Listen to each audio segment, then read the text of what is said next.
안녕하세요. 여러분, 베이징 동계올림픽 재미있게 보셨나요?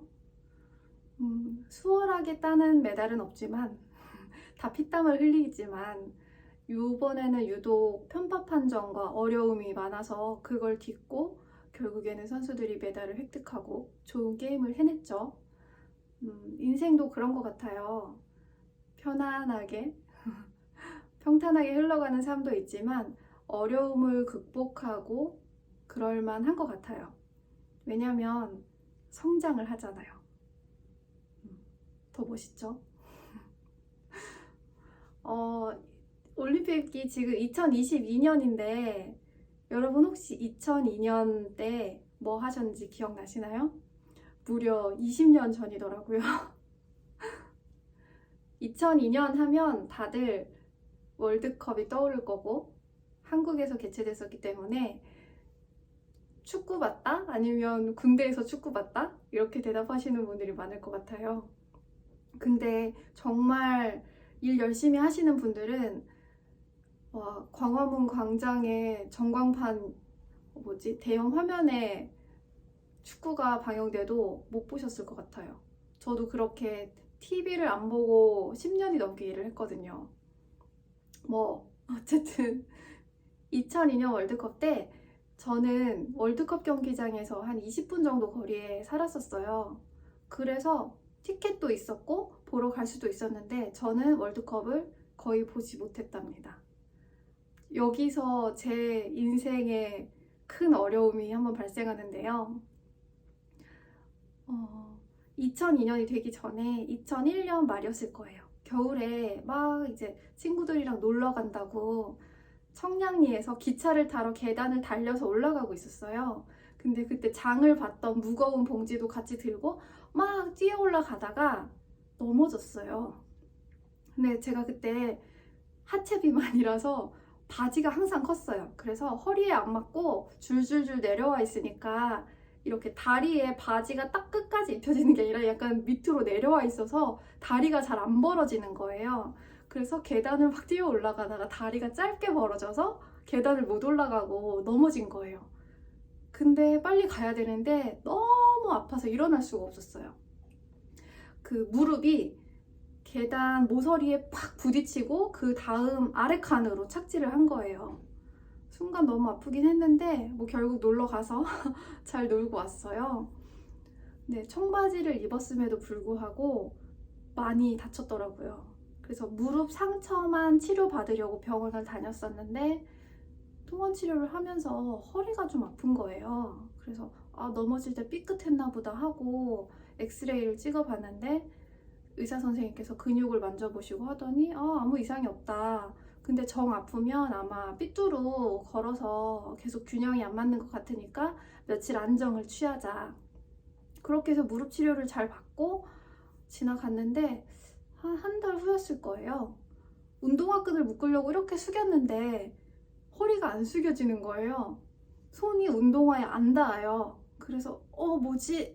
이렇게 발을 어디다 올리고 하려고 했는데 잘 안 되더라고요. 그래서 내가 몸이 뻐근한가? 했는데 안 숙여지는 거였었고 그로부터 며칠 있다가 양치를 하고 있었어요. 거울을 보면서 막 양치하고 있다가 이렇게 마지막에 하고 뱉을 때 혀를 닫고 이렇게 했는데 여기 목부터 꼬리뼈까지 쫙 엄청 아프면서 눈에 눈물이 고이는 거예요. 뭐지? 하고 거울을 이렇게 차렷하고 봤는데 갈비뼈랑 골반이 이렇게 일자로 있어야 되는데 살짝 갈비뼈가 오른쪽에 와 있는 거예요. 이렇게 약간 어긋나 있는 거예요. 그래서 이상하다 하고 병원을 갔는데 그 의사분이 이게 허리가 왜 이렇게 됐지? 하면서 다른 병원으로 보내주셨어요. 우리나라에서 디스크 수술 1인자시다. 그런 원장님한테 저를 이제 추천해서 보내주셨는데 그 병원에 갈 때쯤에 며칠 사이가 안 됐는데 이렇게 비틀어져 있던 게 거의 이렇게 비틀어져 있었어요. 그래서 하체가 걸어가면 상체가 나중에 이렇게 딸려와요. 이렇게 걷는 게 아니라 이렇게 걷는 거예요. 사람들이 다 쳐다봤죠.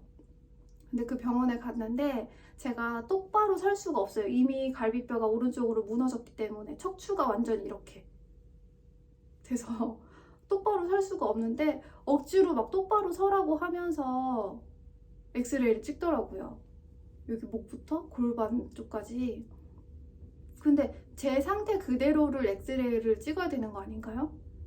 어쨌든 억지로 막 펴려고 해서 되게 아팠는데 그 의사 선생님하고 이야기를 하는데 제 증상을 자세하게 말씀을 드리려고 하니까 어디 의사가 말하는데 환자가 끼어드냐고 하면서 말을 안 들으려고 하는 거예요. 그리고 하는 말이 얘처럼 심한 애는 못 봤다. 이 디스크는 전체가 다 무너졌기 때문에 전체에다 다 핀을 박아야 되고 그 철 핀을 박았을 때 평민처럼 생활할 수가 없다. 장애인처럼 살아야 된다라고 하시는 거예요. 근데 그 의사의 너무 권위적인 그런 태도 때문에 저희 아빠가 어차피 고칠 수도 없다고 하니까 이 병원은 아니다, 가자 이렇게 해서 집에 왔는데 주변에 막 알아봤어요. 병원에서 일하시는 분들도 계시고 해서 알아봤는데 고칠 수가 없는 거예요. 어떻게 해요? 저 21살이었는데 걷지도 못하고 앉지도 못하고 눕지도 못하고 웅크리고만 살았어요. 바닥에 이렇게 웅크린 채로 그렇게 있을 때가 제일 편하고 그나마 안 아팠기 때문에 그렇게 며칠을 지냈는데 저희 엄마가 그 당시에는 이제 야매라고 많이 불리웠던 카이로프락틱, 손으로 하는 치료사를 어떻게 소개를 받게 돼서 엄마를 따라 그분에게 갔습니다. 이제 치료사 분인데 그 당시에는 카이로프락틱이라는 게 잘 알려지지도 않았었고 정형외과 의사들은 그거 잘못 받으면 더 병신된다, 건들면 안 된다 이렇게 주장을 하는 그런 시대였었어요. 근데 저는 믿을 데가 하나도 없고 치료해준다는 데가 없으니까 그 치료사분을 믿기로 했어요. 그 치료사분은 저를 보시자마자 엑스레이나 이런 거 보시지도 않고 나올 수 있어 이렇게 말씀하시는 거예요. 사기꾼일 수도 있었죠. 근데 유일한 희망이었기 때문에 그분에게 치료를 받기 시작했습니다. 근데 치료를 받으니까 그분이 이제 뼈를 똑바로 맞춰주시면 잠깐은 똑바로 되어 있어요. 근데 치료를 받고 집에 오면서부터 다시 무너지고 이 무너지는데 고통이 어마어마해요. 뼈가 뒤틀리니까요. 신경이 막 눌리고 그래서 집에 오면은 다시 웅크리고 생활을 해요. 근데 그것도 안 된다 싶으면은 하루에 2번을 치료를 가기도 했어요. 근데 치료 받는 동안에 정말 땀도 비 오듯이 물이 쭉쭉 나오고 막 눈물, 콧물 범벅 너무너무 아프더라고요. 근데 그 치료사분이 말씀하시길 아기 날 때 이렇게 골반 벌어지고 하잖아요. 그것보다 훨씬 아픈 거라고 하시더라고요. 온 척추가 다 이렇게 비틀어져 있으니까. 그러니까 갈비뼈도 막 안 맞는 것 같고 제가 머리카락이 되게 튼튼한 편인데 그때는 아무리 먹어도 이 척추, 중심이 잘못돼서 영양분이 온몸에 다 안 가는지 머리카락이 쌀이 빗자루처럼 뻣뻣해지더라고요. 온몸에 살이 쫙 빠지고 아무튼 그렇게 치료를 받는데 과연 언제 나을 것인가, 이분이 언제 나을지 모른대요. 뭐 한 6개월 이렇게 생각하신다고 하면서 어느 날 갑자기 펴진다 라고 하셨어요. 중간에 치료를 하면서 만져놓으면은 더 이제 유격이 생기기 때문에 뼈가 더 많이 움직여서 더 아파요. 그래서 진짜로 더 몸이 바보가 돼가는 것 같아서 이제 엄마랑 아빠랑도 많은 다툼이 있었죠. 저 때문에. 어쨌든 그래서 2002년 월드컵이었었고 엄마 아빠는 빨간 티를 입고 축구장에 막 보러 가셔도 저는 TV를 틀어놓고도 볼 수 없었답니다. 바닥에 이렇게 웅크리고 소리만 들었어요. 소리 듣다가 막 골 넣었다 이러면은 이렇게 곁눈질로 텔레비 보고 이렇게 월드컵을 봤었던 그런 기억이 있습니다. 그래서 결론은 어떻게 됐느냐, 그분이 치료를 하시면서 저한테 해주신 처방이 있어요. 일단은 진통제를 먹지 말 것. 저는 원래 약을 잘 안 먹어요. 진통제, 감기약, 항생제 이런 걸 거의 안 먹고 어릴 때부터 바카스 이런 것도 지금까지 10병도 안 먹었어요.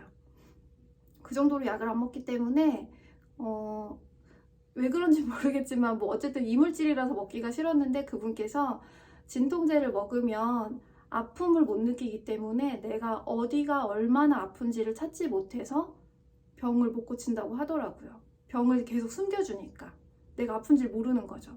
그래서 아무리 아파도 진통제를 먹지 말고 얼마나 어디가 아픈지를 느껴서 이제 치료를 해야 된다.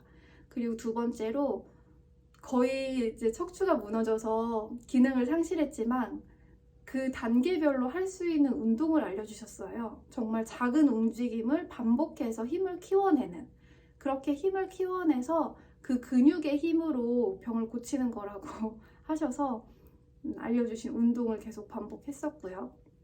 그리고 제가 이렇게 웅크리고 있으면 목부터 꼬리뼈까지 동그랗게 이제 펴지기 때문에 척추 사이사이가 넓어져요.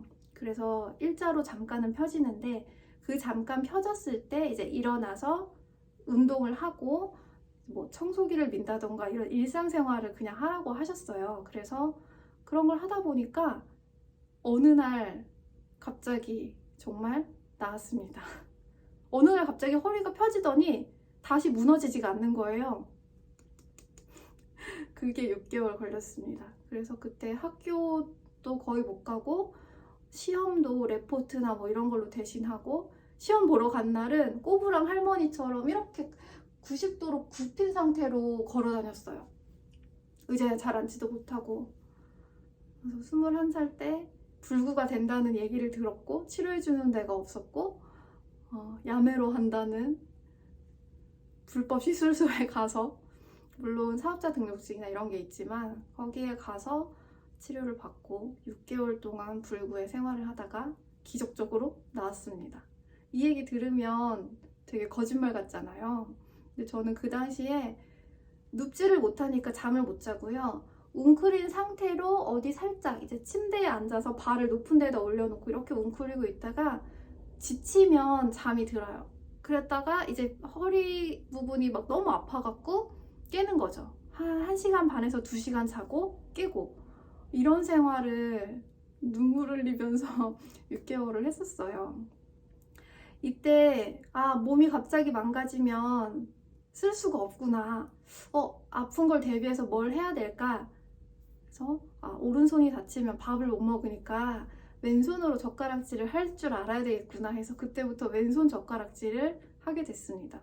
원래 글씨 쓰는 거 연습을 하려고 했는데 글씨 쓰는 거는 잘 안 되니까 하기가 싫고 이제 먹는 거는 되게 좋아하니까 왼손 젓가락질을 연습을 해뒀습니다.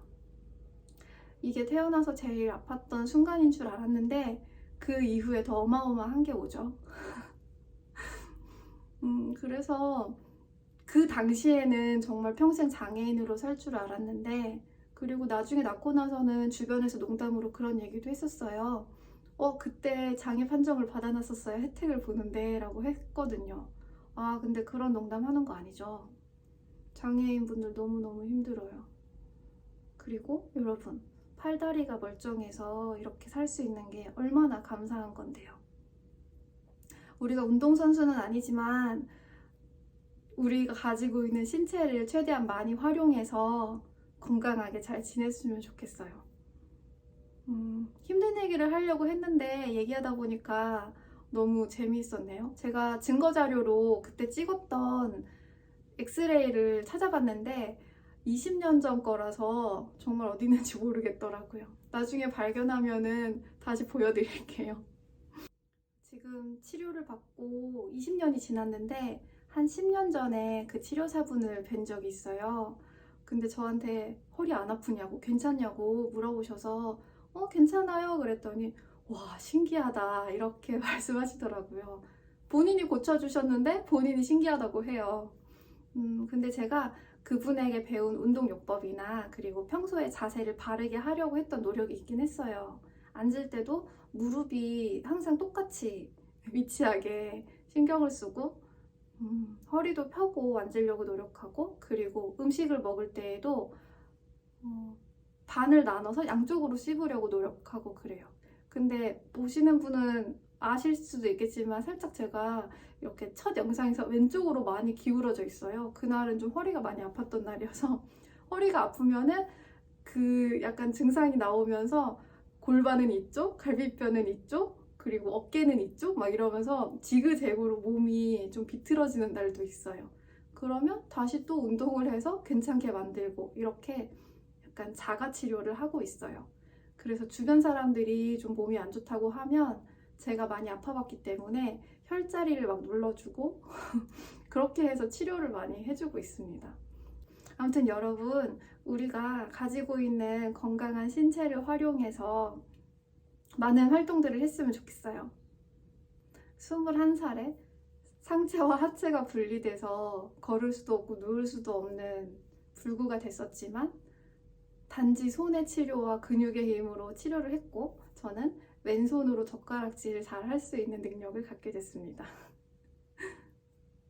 이렇게 어려움을 겪고 나면 사람이 성장을 하고 더 가치 있는 소중한 삶을 살게 되는 것 같아요. 오늘도 여러분 자기 자신을 무럭무럭 잘 피워내세요. 또 만나요.